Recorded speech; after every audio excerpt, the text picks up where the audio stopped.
Well, good morning, everyone. We made it to midweek, and I hope that you are off to a great start today. Proverbs 11 is where we're going to drop in today. Proverbs 11, verses 30 and 31. Just a couple of quick thoughts here, but something that really gets your mind around it. When someone really knows what they have, they can't keep it a secret. When people are really excited about what they have going on, they share it.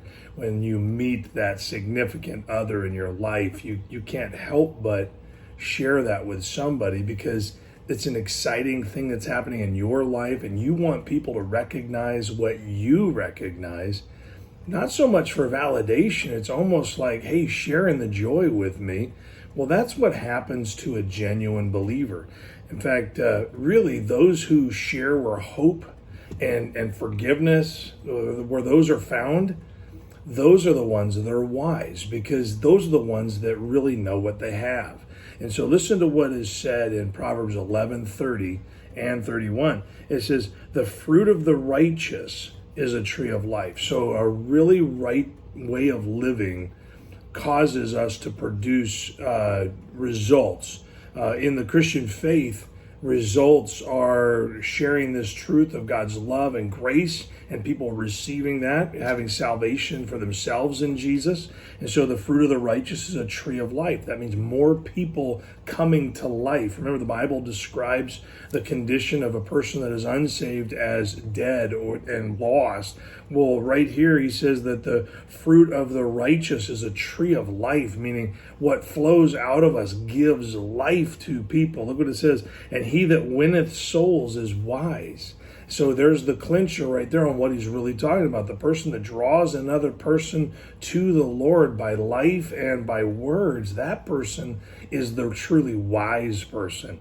And then look at this next part. It says in verse number 31, behold, the righteous shall be recompensed on the earth. That means that there's going to be a blessing that flows naturally even here on the earth, and much more the wicked and the sinner. And so God has it all under control. He's working all things out. He has us to be his model or his spokesperson, the testimony, that shining light, so that anywhere we go, people will say, what makes you beam like that? Usually we say that that glow comes in when someone has found that love of their life. Well, that glow should come from us.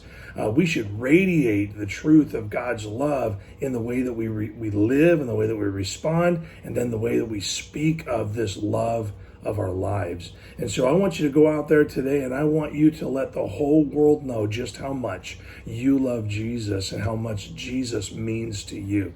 Because when you do that, people are going to have life breathed into them. You're going to be that person that brings fresh air into the room instead of toxic air that people tend to try to get away from. I think that right now we have a whole lot of people running around saying that they care, but they're toxic. And the genuine believer brings life and joy into the room. And then people say, hey, where does that life and joy come from? And we get to share with them, it's the love of God flowing out of me. I love my Lord, and my Lord loves me. And so I want to encourage you today, be a shining light, an example and a testimony out there, so that people can find out really easily that something's changed in you, and then you're quick to tell them where hope and forgiveness is found. And when we do that, we're going to become that person or that one that brings life into a room. Be that person that changes the atmosphere because your love for the Lord is showing. Have a great day.